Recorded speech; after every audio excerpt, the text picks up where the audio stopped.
सबसे पहले आज हमने पढ़ा है रिप्रोडक्शन का इंट्रोडक्शन, ठीक है, कि क्या प्रोसेस होती है। देन हमने रेप्लिकेशन कैसे होता है डीएनए का, वो भी चीजें हमने क्या कर दी थी, कवर करवा के दी थी, ठीक है। ओके, नेक्स्ट स्लाइड में हमने पढ़ा था असेक्सुअल एंड सेक्सुअल रिप्रोडक्शन का कंपैरिजन, ठीक है। उसके बाद हर एक टाइप असेक्सुअल रिप्रोडक्शन का हमने क्या किया था, डिटेल में करवा के दिया था, राइट। ओके, देन हमने देखा था overview of our sexual reproduction, ठीक है। इसमें क्या क्या स्टेजेस होते हैं, कैसे न्यू ऑर्गेनिज्म बनता है, कौन से दो अलग अलग पार्टनर्स के जो सेक्स सेल्स होती है वो इन्वॉल्व होती है, ये सारी चीजें हमने क्या की थी, आज कवर करवा के दी थी, right. Yes, hello pumpkins, welcome to Merit Home Learning Centre. मैं हूं आपकी गायत्री मैम। आज हम लोग एक नया टॉपिक चालू करने जा रहे हैं और उस टॉपिक का नाम है हाउ डू ऑर्गेनिजम्स रिप्रोड्यूस।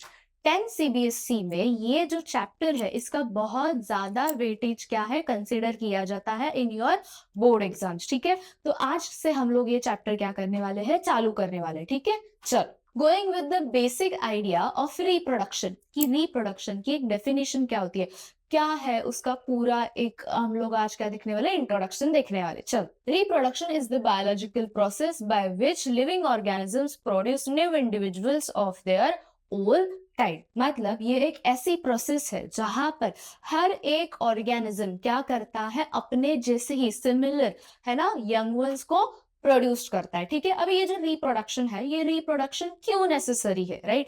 मतलब जैसे हमने जो पहला चैप्टर था लाइफ प्रोसेसेस बायोलॉजी का 10 सीबीएसई का, उसमें हमने देखा था कि there are number of life processes, है ना। रेस्पिरेशन हो गया, एक्सक्रीशन हो गया, वहां पे हम लोग रिप्रोडक्शन को इंक्लूड नहीं करते।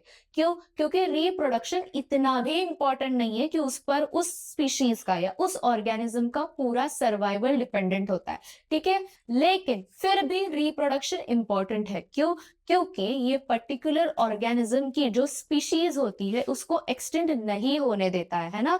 ओके, चलो, तो शॉर्ट में कुछ पॉइंट्स पढ़ लेते हैं कि why reproduction is important. It helps in the continuity of the life. क्या हो रहा है, एक जनरेशन मतलब एक ऑर्गेनिज्म या एक स्पीशीज जो है पर्टिकुलरली, वो क्या हो रही है, रिप्रोडक्शन करते जा रही है, तो उनकी जो जनरेशंस है वो क्या हो रही है, बढ़ती जा रही है, बढ़ती जा रही है। इसकी वजह से लाइफ क्या हो रही है, कंटिन्यू चलते रह रही है, ठीक है। चल, it ensures that a species does not become the extinct. Extension मतलब उस पर्टिकुलर स्पीसीज का एक्सटिंक्ट क्या है, डिक्लाय हो रहा है, मतलब डिले हो रहा है, right. Okay, it transfer genetic information from parents to the offspring. Reproduction एक ऐसा प्रोसेस है जहां पर पेरेंट सेल से जीन्स जो होती है वो रिस्पेक्टिव डॉटर सेल्स में क्या की जाती है, ट्रांसफर की जाती है। तो जो जेनेटिक इंफॉर्मेशन जो है वो पास ऑन हो रही है, मतलब जो पहली जनरेशन है, सपोज करो कि एक पहली जनरेशन है, तो वहां से जो भी फर्दर जनरेशन आएंगी उन तक उनके जो एंसेस्टर है उनकी क्या होंगी, जीन्स प्रेजेंट होंगी। चलो, it produces variations which help organisms adapt to changing the environments। अभी ये जो जीन्स होती है ना, ये जो नए नए यंग वंस प्रोड्यूस्ड हो रहे हैं, इनमें कुछ ना कुछ वेरिएशंस भी आते हैं। तो ये जो वेरिएशंस है ये उस ऑर्गेनिज्म की हेल्प करते हैं to adapt some certain conditions necessary for the changing environment. Okay, yes. अभी रिप्रोडक्शन और डीएनए में क्या रिलेशनशिप है ये हम लोग समझ लेते हैं। चलो, तो जैसे हम लोग यहाँ पर देख सकते हैं, this is your DNA, right. ये क्या है, डीएनए का स्ट्रक्चर है। अभी ये जो डीएनए है, ये डीएनए में कितने स्ट्रैंड्स होते हैं, हमारे 2 स्ट्रैंड्स होते हैं, राइट। ओके, तो ये स्ट्रैंड्स जो है हम इसको है ना यहाँ पर कंसिडर कर रहे हैं एज अ सेपरेट स्ट्रैंड, ठीक है। तो यहाँ पर कुछ बेसिस होंगे, हमारा जो डीएनए रहता है उनमें 4 टाइप्स के क्या होते हैं, बेसिस होते हैं, adenine, guanine, cytosine and thymine, ठीक है। यस, तो यहाँ पर अगर पर्टिकुलरली देखा जाए तो एडेनिन हमेशा थाइमिन के साथ पेयर करता है, राइट। तो ऐसे यहाँ पर क्या हो गया, बहुत सारे बेसिस के सीक्वेंसेस हो गए, ठीक है। चल, तो ये जो कॉइल मतलब ये जो एक हेलिक्स डीएनए का स्ट्रक्चर था उसको हमने सेपरेट किया, उसके जो स्ट्रैंड्स थे वो सेपरेट किए, ठीक है। ओके, अभी ये जो एक पेरेंट स्ट्रैंड है, ठीक है, ये एक पेरेंट स्ट्रैंड है ना, this is your parent strands. Okay, तो जब सेल साइकिल या फिर हम लोग बोलते हैं सेल जो चैप्टर हमने सीखा था वहां पे हमने क्या किया था, पूरी सेल साइकिल देखी थी। उसमें एक एस फेज आता है, राइट, उसमें डीएनए रेप्लिकेशन नाम की एक प्रोसेस चलती है। तो वहां पर क्या होता है, आपका जो डीएनए होता है, देखो अभी एक सेल होती है, सेल डिवीजन मतलब क्या होता है ना, या फिर बाइनरी फिजन, रिप्रोडक्शन में आगे हम लोग सीखने वाले कि ये जो एक सेल होती है वो डिवाइड हो जाती है इनटू 2 डॉटर सेल्स, राइट। लेकिन हम लोग क्या डीएनए को तोड़ेंगे नहीं, वहां पर क्या होता है, उस पर्टिकुलर पैरेंट सेल का जो एक डीएनए मॉलिक्यूल होता है उसका रेप्लिकेशन होता है। तो वो रेप्लिकेशन कैसे होता है, हम लोग ये देख रहे हैं, देखो एक डीएनए मॉलिक्यूल है ना, उसके ये जो 2 पैरेंट स्ट्रैंड्स है उसको हमने सेपरेट कर दिया, ठीक है, ओके। यहाँ पर कुछ रेप्लिकेशन प्रोटीन्स आते हैं, यहाँ पर कुछ रेप्लिकेशन प्रोटीन्स आएंगे, ओके ओके। उनमें से भी जो हमारा मेन रहता है, जो रेप्लिकेशन की प्रोसेस को अंजाम देता है, उसका नाम होता है DNA polymerase enzyme, DNA polymerase enzyme. तो ये जो डीएनए पॉलीमरेज एंजाइम होता है वो क्या करता है, ये जो 2 सेपरेटेड स्ट्रैंड्स है, ठीक है, एक स्ट्रैंड को रीड करेगा और उसके अकॉर्डिंग जो अपोजिट स्ट्रैंड होता है उस पर कॉम्प्लीमेंट्री बेसिस ऐड करेगा। कॉम्प्लीमेंट्री बेसिस मतलब क्या, कि अगर पर्टिकुलरली इस स्ट्रैंड पर है ए, तो यहां पर वो क्या ऐड करेगा, टी।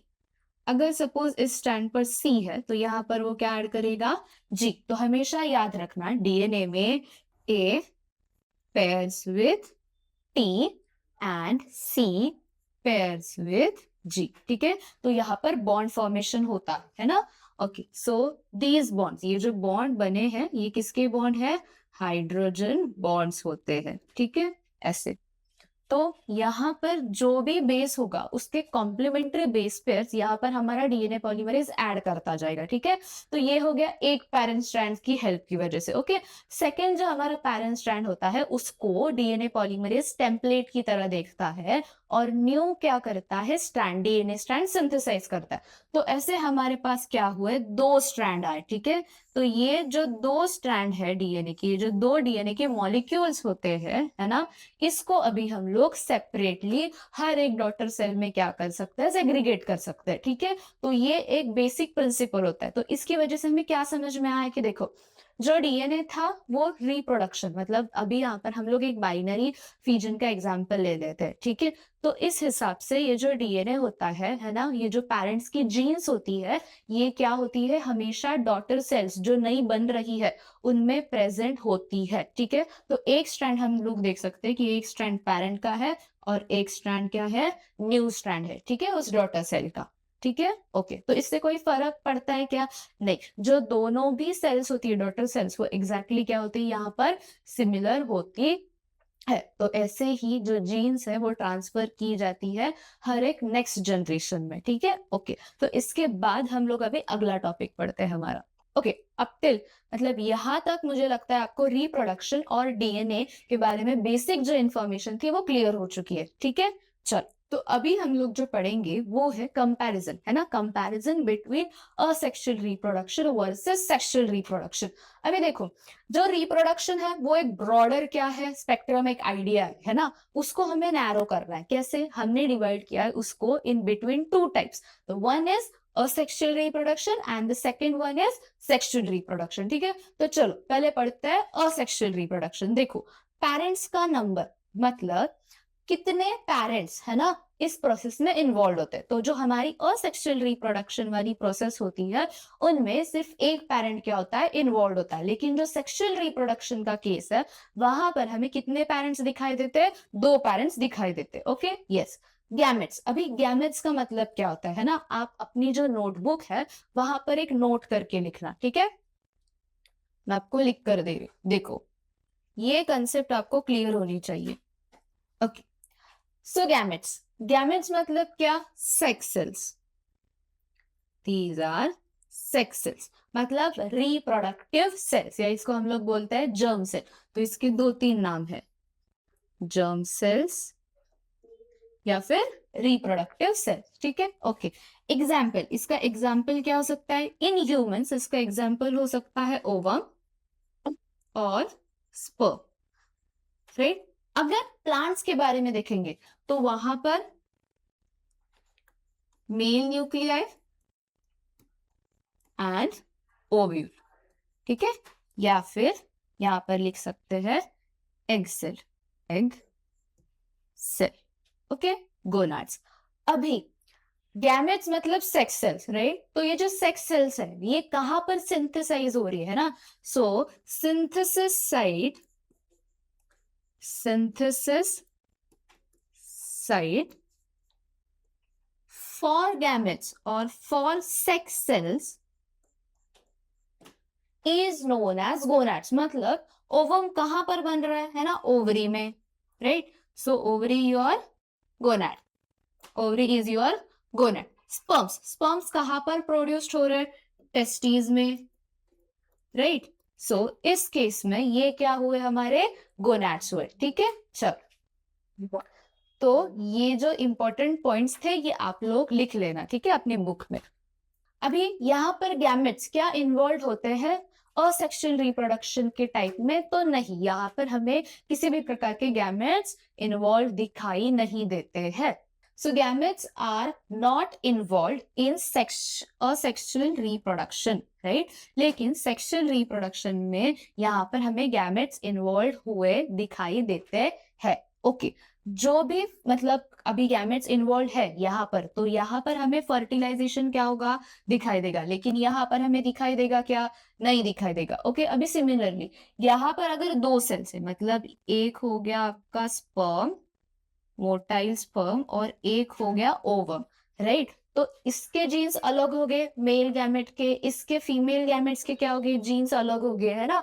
तो इसकी वजह से यहाँ पर हमें क्या मिलता है, जेनेटिक रिकॉम्बिनेशन देखने को मिलता है, ठीक है। जेनेटिकली डिफरेंट फ्रॉम पेरेंट्स, जो न्यू ऑफस्प्रिंग्स बने हुए हैं वो क्या होते हैं, जेनेटिकली डिफरेंट होते हैं। इसी चीज को हम लोग बोल सकते हैं they are genetically recombinant, okay, ठीक। जो वेरिएशन होता है असेक्सुअल रिप्रोडक्शन में, वो कभी कभी क्या होता है, थोड़ा सा हम लोग वेरिएशन देख सकते हैं। क्यों, क्योंकि कभी कभी जो रेप्लिकेशन प्रोसेस हमने इसके पहले देखी थी वहां पर अगर कुछ गड़बड़ी आ जाए, मतलब कभी कभी होता है कि एंजाइम्स जो है वो गलती से क्या कर देते हैं, फॉल्स या फिर कुछ अलग सा बेस ऐड कर देते हैं, तो उसकी वजह से म्यूटेशन आता है। तो कभी कभी ऐसा हो सकता है कि असेक्सुअल रिप्रोडक्शन में हमें थोड़ा सा वेरिएशन देखने को मिल सकता है, लेकिन सेक्सुअल रिप्रोडक्शन में ज्यादा से ज्यादा वेरिएशन देखने को मिलता है, क्योंकि यहाँ पर क्या है, दो गैमेट्स इन्वॉल्व होते हैं, है ना। तो दो गैमेट्स मतलब दो अलग अलग क्या होती है, पर्टिकुलर हर एक अलील, मतलब हर एक जीन के लिए हमें अलग अलग अलील्स देखने को मिलते हैं, है ना। तो यहाँ पर जो वेरिएशन होगा वो क्या होगा, ज्यादा होगा, उसका रेट जो है वो ज्यादा होगा, okay.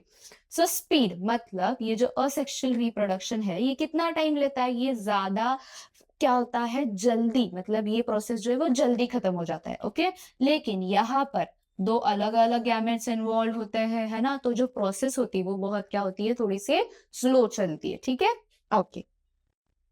Going to the next point, जो नंबर होता है ऑफस्प्रिंग का वो असेक्सुअल रिप्रोडक्शन में बहुत क्या दिखाई देता है, कम दिखाई देता है। लेकिन सेक्सुअल रिप्रोडक्शन जो होता है वो सेक्सुअल रिप्रोडक्शन में उससे भी कम दिखाई देता है। देखो, असेक्सुअल रिप्रोडक्शन में ज्यादा से ज्यादा नंबर दिखाई देता है, लेकिन सेक्सुअल रिप्रोडक्शन में उससे भी कम। मतलब अगर ह्यूमंस की बात करें तो ह्यूमंस में एक तो संभावना होती है कि एक ही, है ना, यूजुअली क्या होता है, एक ही इंडिविजुअल या फिर हम लोग बोल सकते हैं एक ही न्यू यंग वन जो है वो प्रोड्यूस्ड होता है। लेकिन कभी कभी ऐसा हो सकता है कि अगर कुछ दो ओवम आ जाए, है ना, या फिर जो फेटस है वो स्प्लिट हो जाए इनटू टू, तो वहां पर हमें ट्विंस दिखाई देते हैं, ओके।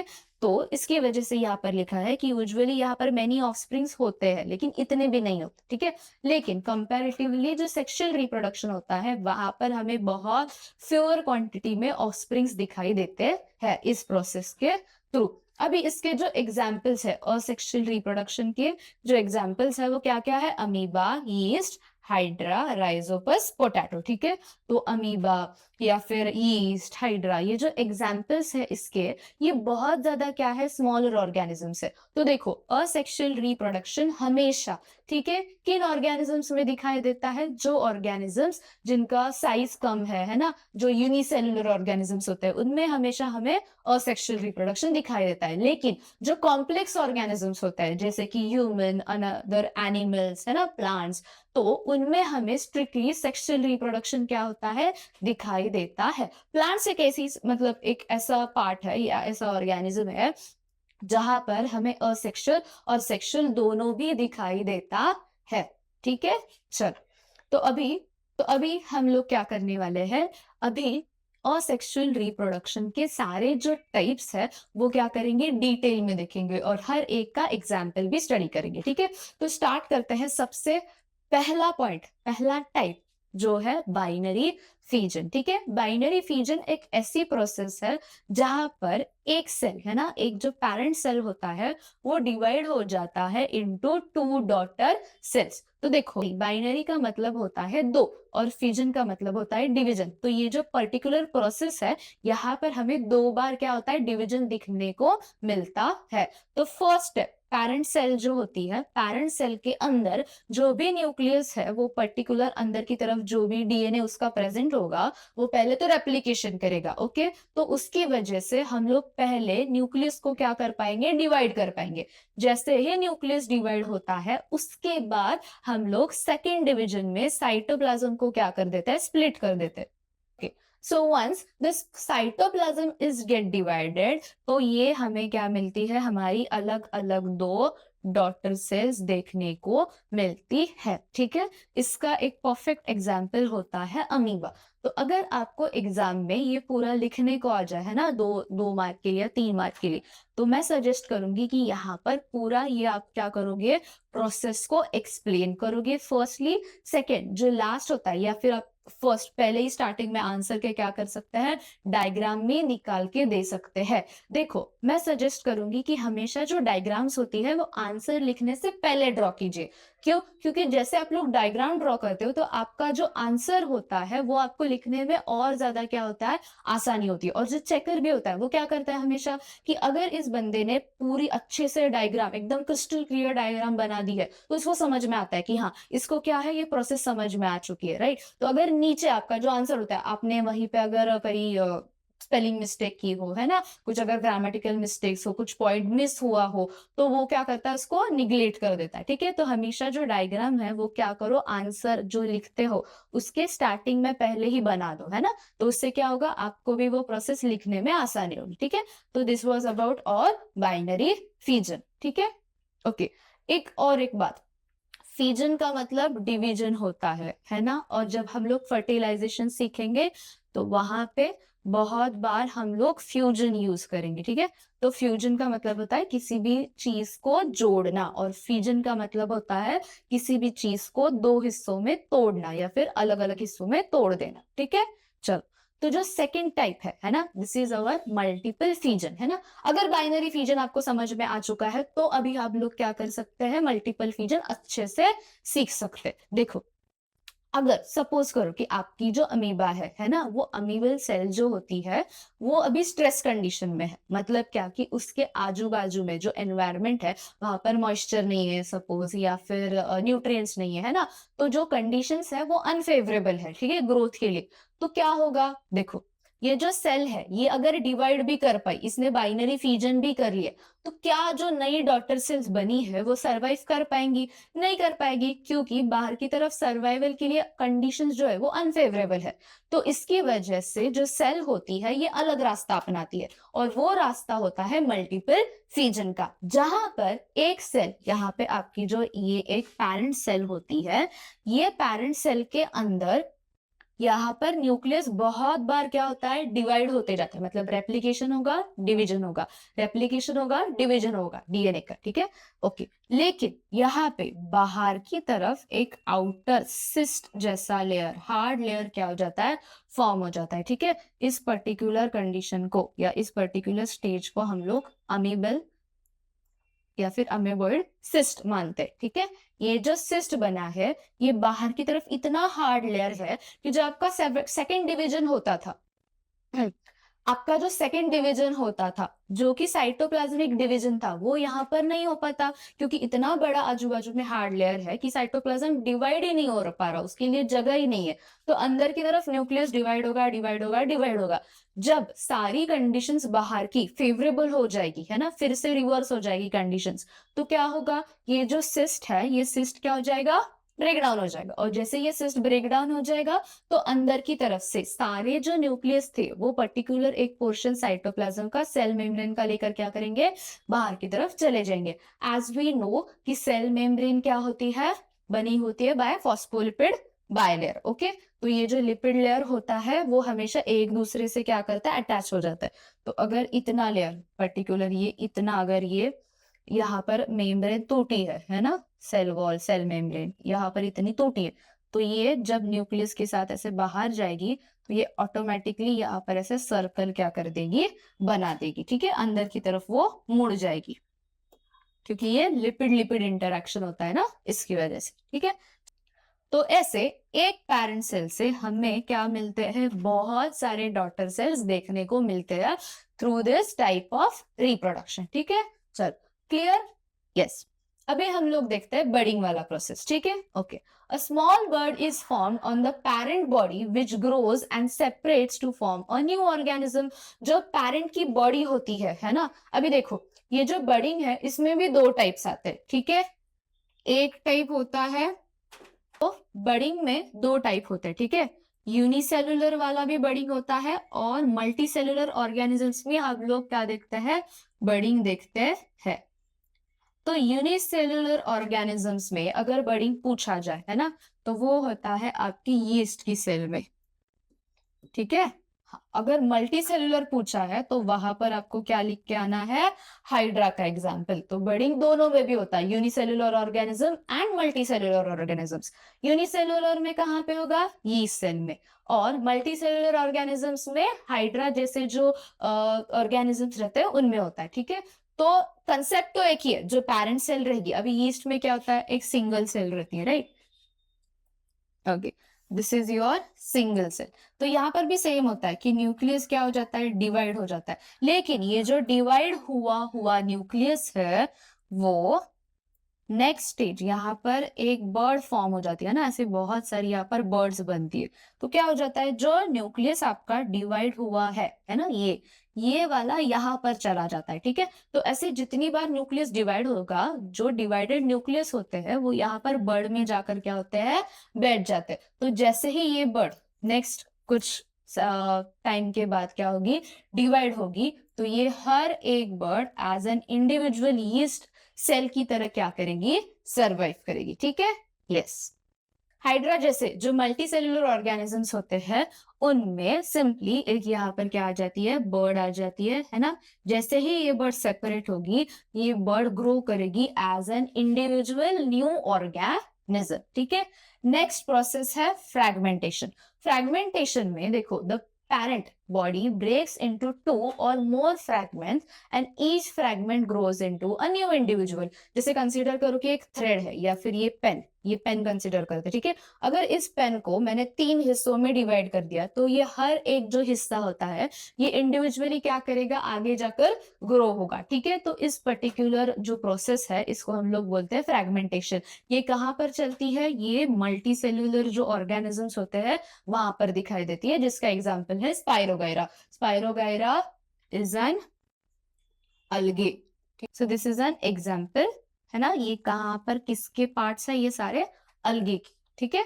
तो ये अलगे में से ही क्या है, एक टाइप है जिसका नाम है स्पाइरोगायरा, ओके। जो नेक्स्ट टाइप है उसको हम लोग बोलते हैं रीजनरेशन, ठीक है। Regeneration, it is a complete new organism developed from a body part और अ फ्रैगमेंट। मतलब यहाँ पर भी देखो क्या हो रहा है कि ये जो एक पूरी बॉडी होती है, ठीक है। देखो फ्रैगमेंटेशन एक अलग पार्ट है, रीजनरेशन एक अलग पार्ट है। यहाँ पर क्या हो रहा है, किसी भी ऑर्गेनिज्म को अगर आप लोग क्या कर दोगे, कट कर दोगे, है ना, तो जिस एक्सिस में आपने कट किया वहां से ही उसकी पूरी जो ये कंप्लीट बॉडी थी वो क्या होगी, अगेन डेवलप्ड होगी। तो ये जो टाइप है इसको हम लोग बोलते हैं रीजनरेशन, ठीक है। Each fragment develops into a new organism further. इसका जो बेस्ट एग्जांपल होता है वो क्या है, प्लानेरिया, ठीक है। जो हमारी चिपकली होती है ना लीजर्ड, लीजर्ड में भी हमें क्या मिलता है, रीजनरेशन देखने को मिलता है। लेकिन वहां पे पर्टिकुलरली हम लोग जो उसकी जो टेल होता है, जो नीचे का हिस्सा है, वहीं पर हमें क्या मिलता है, रीजनरेशन देखने को मिलता है। तो उस केस में जो रीजनरेशन वाली प्रोसेस है वो क्या है, बस लिमिटेड ही है, ठीक है। पूंछ से पूरी बॉडी ग्रो हो रही है क्या अगली, नहीं। लेकिन जो पेरेंट बॉडी थी पहली, जहां से वो पूंछ मतलब वो जो टेल वाला रीजन था वो कट हुआ है, वहां से एक न्यू टेल आ जाती है, ठीक है। तो वो है लिमिटेड रीजनरेशन ये। लेकिन ये जो परफेक्ट अगर रीजनरेशन का आपको एग्जाम्पल लिखना है एग्जाम में तो आप लिख करोगे प्लानेरिया का, ठीक है। ओके, अभी next type is a spore formation. Spore formation हमें जो फंगाई होती है उस किंगडम में देखने को मिलता है ना। तो spores are produced in the sporangium. देखो जो भी फंगस की जो बॉडी होती है हाइफे, है ना, वहां से एक स्पोरेंजियम नाम का क्या होता है, स्ट्रक्चर डेवलप्ड होता है, जिसके अंदर जो टिश्यूज होते हैं, जो सेल्स होती है ना, वो स्पेसिफिकली क्या करती है, स्पोर्स फॉर्मेशन का काम करती है, ठीक है। ये जो स्पोर्स होते हैं ये क्या होते हैं, वहां पर स्टोर होते हैं। अभी जैसे ही ये स्पोरेंजियम ब्रेक डाउन होगा, है ना, उसको मॉइस्चर मिलेगा, सारी कंडीशंस उसके फुलफिल हो जाएगा, उसकी ग्रोथ वगैरह हो जाएगी, मैचुरेशन कंप्लीट होगा स्पोरेंजियम का। तो ये जब ब्रेक डाउन होगा तो ये जो स्पोर्स है ये क्या होंगे, एनवायरमेंट में रिलीज होंगे। जैसे ये रिलीज हुए ये जहां पर भी जाकर गिरेंगे वहां पर न्यू फंगल कॉलोनीज क्या होंगी, डेवलप होंगी, ठीक है। तो this was all about the spore formation. अभी नेक्स्ट टॉपिक पढ़ते हैं। Okay, so last point that is the vegetative propagation, है ना। ये हमें कहां पर देखने को मिलता है, प्लांट्स में देखने को मिलता है। तो बेसिकली कंसेप्ट ये है कि प्लांट्स के जो 3 पार्ट्स होते हैं, कौन से, स्टेम, रूट्स एंड लीव्स, ये तीनों जो पार्ट होते हैं वो कुछ कुछ ऑर्गेनिजम्स में रिप्रोडक्टिव पार्ट की तरह एक्ट करते हैं। वहां से एक न्यू जो प्लांट होता है वो डेवलप होता है, ठीक है। ओके, तो यहाँ पर एग्जाम्पल है पोटैटो का। पोटैटो में जो स्टेम होता है, स्टेम से क्या होता है, न्यू पोटैटो का प्लांट डेवलप होता है, ठीक है। ओके, नेक्स्ट जो होता है जो ब्रायोफाइलम, ब्रायोफाइलम एग्जाम्पल है जहां पर जो लीव होता है, लीव पर ही क्या होती है, नीचे की तरफ थोड़े से रूट्स आने लग जाते हैं और ऊपर की तरफ शूट आने लगते हैं, ठीक है। अब ये जैसे ही ये लीव ब्रेक डाउन होगा, है ना, मतलब वहां से क्या होगा, गिर जाएगा वो पत्ता जो है, वो जैसे ही झड़ जाएगा और किसी जमीन पर मतलब ऐसा सॉइल पर अगर जाकर गिरेगा तो उसको न्यूट्रिशन मिलेंगे, है ना। तो जो रूट है वो न्यूट्रिशन को क्या करेगा, सक करेगा, अब्सॉर्ब करेगा और ऊपर शूट की तरफ लेके जाएगा। तो ऐसे न्यू क्या होगा, ब्रायोफाइलम का प्लांट डेवलप होगा, ठीक है। Okay, sugar cane is an example of vegetative propagation by means of stem. Okay, then next है स्वीट पोटैटो, गार्लिक, जिंजर। तो ऐसे रूट से, स्टेम से, रूट से और लीफ से हमें देखने को मिलता है वेजिटेटिव प्रोपोगेशन, ठीक है। ओके, सो ऑल दिस, है ना, all these types are of asexual reproduction। तो ये जो सारे हमने टाइप्स पढ़े थे वो रिप्रोडक्शन किसके थे, असेक्सुअल वाले मेथड से थे, ठीक है। यहाँ पर कुछ पॉइंट्स कॉमन होंगे, क्या होंगे कि अगर यहाँ पर अगर पेरेंट सेल में कोई भी गड़बड़ी है, कोई भी इंफेक्शन है, तो वो क्या होता है, जो उसके जो डॉटर सेल्स है, फर्दर जो जनरेशन होती है उनमें पास ऑन होने के चांसेस क्या होते हैं, बहुत ज्यादा होता है। क्योंकि यहाँ पर कोई भी दूसरी सेल इन्वॉल्व नहीं है जो क्या कर सके, इम्यूनिटी या कुछ मतलब जीन्स ऐसे अल्टरनेटिव जीन्स दे सके जो क्या कर सकते हैं, उस इन्फेक्शन को या उस डिसीज को ब्रेक डाउन कर सकते हैं या उसको वहीं पर क्या कर सकते हैं, प्रिवेंट कर सकते हैं। ओके, देन नेक्स्ट पार्ट कि जैसे आपका पेरेंट सेल होगा वैसे ही आपके सारे क्या होंगे, डॉटर सेल्स होंगे। वेरिएशन यहाँ पर दिखाई नहीं देता है, ठीक है। यहाँ पर ऑफस्प्रिंग्स का नंबर कभी कभी क्या होता है, बहुत ज्यादा वेरी होता है। नंबर ऑफ ऑफस्प्रिंग मतलब ज्यादा से ज्यादा यहाँ पर प्रोड्यूस्ड हो सकते हैं, ठीक है। काउंट क्या होता है, मतलब ऐसा कम नहीं रहता, जैसे सेक्सुअल रिप्रोडक्शन में जो काउंट होता है ऑफस्प्रिंग का वो बहुत ज्यादा लिमिटेड होता है, लेकिन यहाँ पर हमें ऐसा नहीं दिखाई देता। पर्टिकुलर प्रोसेस में होता है, जैसे बाइनरी में सिर्फ हमें 2 ही दिखाई देता है, लेकिन मल्टीपल फ्यूजन या फ्रैगमेंटेशन, अभी देखो पूरा जो स्पाइरो वगैरह उसके कितने फ्रैगमेंट्स बनेंगे, जितने फ्रैगमेंट्स बनेंगे उतने क्या होंगे, न्यू ऑर्गेनिजम्स डेवलप होंगे, ठीक है। चलो तो इसके बाद जो टॉपिक हम लोग पढ़ेंगे वो है सेक्सुअल रिप्रोडक्शन का, ठीक है। तो आज बस मैं आपको ओवरव्यू देने वाली हूँ सेक्सुअल रिप्रोडक्शन का, ठीक है। तो ये जो पर्टिकुलर सेक्सुअल रिप्रोडक्शन है, यहाँ पर हमें पढ़ना है गैमेट्स के बारे में। तो गैमेट्स में हमने ऑलरेडी पढ़ा है कि वो क्या होती है, रिप्रोडक्टिव सेल्स होती है। मेल गैमेट क्या होता है, मतलब जो एक पर्टिकुलर मेल पार्टनर होता है उसकी जो सेक्स सेल्स है उसको हम लोग बोलते हैं मेल गैमेट। फीमेल गैमेट वैसे ही कि एक मेल पार्टनर है उसके जो भी सेक्स सेल्स होती है उसको हम लोग बोलते हैं फीमेल गैमेट, ठीक है। देन फर्टिलाइजेशन, जैसे ये मेल गैमेट और फीमेल गैमेट एक साथ फ्यूज हो जाते हैं तो क्या होता है, फर्टिलाइजेशन होता है। आफ्टर द फर्टिलाइजेशन यहाँ पर हमें देखने को मिलता है जाइगोट फॉर्मेशन, है ना। ऐसी फर्स्ट सेल जहां पर दोनों क्या है, न्यूक्लियस में, मतलब एक मेल का भी, मेल पार्टनर का भी और फीमेल पार्टनर का भी, दोनों के जीन्स कंबाइंड हुए हैं। वो जो पहली स्टेज होती है, जो पहली सेल होती है उसको हम लोग बोलते हैं जाइगोट। उसके बाद एम्ब्रियो डेवलपमेंट होता है। अभी हर एक ऑर्गेनिज्म में एम्ब्रियो डेवलपमेंट का जो टाइम पीरियड होता है वो अलग अलग हो सकता है, ठीक है। जैसे ही वो एम्ब्रियो क्या होता है, उसकी पूरी डेवलपमेंट हो जाती है तो क्या होता है, उसका एक बर्थ होता है, ऑफस्प्रिंग का बर्थ होता है। अभी प्लांट्स में वगैरह थोड़ी सी प्रोसेसेस अलग रहती है ना, वहां पर फ्रूट फॉर्मेशन देखने को मिलता है, ठीक है। तो ऐसे ये जो सेक्सुअल रिप्रोडक्शन है इनमें बेसिकली हमें ये टाइप्स देखने को मिलते हैं, ठीक है। ये जो स्टेजेस है अलग अलग, इनके हम लोग स्टडी करेंगे। जैसे फर्स्ट होता है फॉर्मेशन ऑफ गैमेट, कि कैसे स्पर्म सेल्स बनेंगी, कैसी हमारी जो ओवम होता है वो कैसे प्रोड्यूस्ड होता है। ये ऑलरेडी हमने जो सेल का चैप्टर था वहां पर हमने माइटोसिस और मियोसिस पढ़ा था। तो ये जो गैमेट फॉर्मेशन की प्रोसेस है इसके लिए सोलली रिस्पॉन्सिबल होता है हमारा मियोसिस, ठीक है। जहां पर जो क्रोमोसोमल नंबर रहता है वो क्या हो जाता है, रिड्यूस्ड होता है टू द हाफ, ठीक है। Okay, fertilization, then zygote formation, then embryo की डेवलपमेंट, और फाइनली हमें जो न्यू ऑर्गेनिज्म होता है वो इंडिविजुअली ग्रो होते हुए दिखाई देता है, ठीक है। वो अलग से क्या करता है, सर्वाइव करता है। तो ये था हमारा सेक्सुअल रिप्रोडक्शन का ओवरव्यू। तो अगले नेक्स्ट वीडियो में हम लोग देखेंगे प्लांट में कैसे रिप्रोडक्शन होता है और एनिमल्स में कैसे रिप्रोडक्शन होता है, ठीक है। तब तक आज जो भी मैंने आपको सिखाया है वो सब नोट डाउन करके लिख लो, है ना। जैसे भी डायग्राम्स है, जैसे जैसे यहाँ पर हमने अलग अलग डायग्राम्स देखी है ना, तो हर एक टाइप में हमें यहाँ पर क्या मिलती है, डायग्राम्स देखने को मिलती है। और अगर आपके आंसर में, आपके नोट्स में ये डायग्राम आप निकाल रहे हो तो क्या हो रहा है, ये जो आपको बाद में लर्न करने में ये सारी चीजें क्या होगी, इजी जाएगी, ठीक है। चलो, तो जैसे जैसे लेक्चर सुन रहे हो वैसे वैसे ही क्या बनाने हैं, नोट्स बनाने रहते हैं, ठीक है। अगर नहीं बनाया है तो अभी बैठकर पूरा एक लेक्चर फिर से देख लो और फिर से क्या बनाओ, सारे नोट्स बनाओ, ठीक है। चलो, तो मिलते हैं अगले पार्ट में।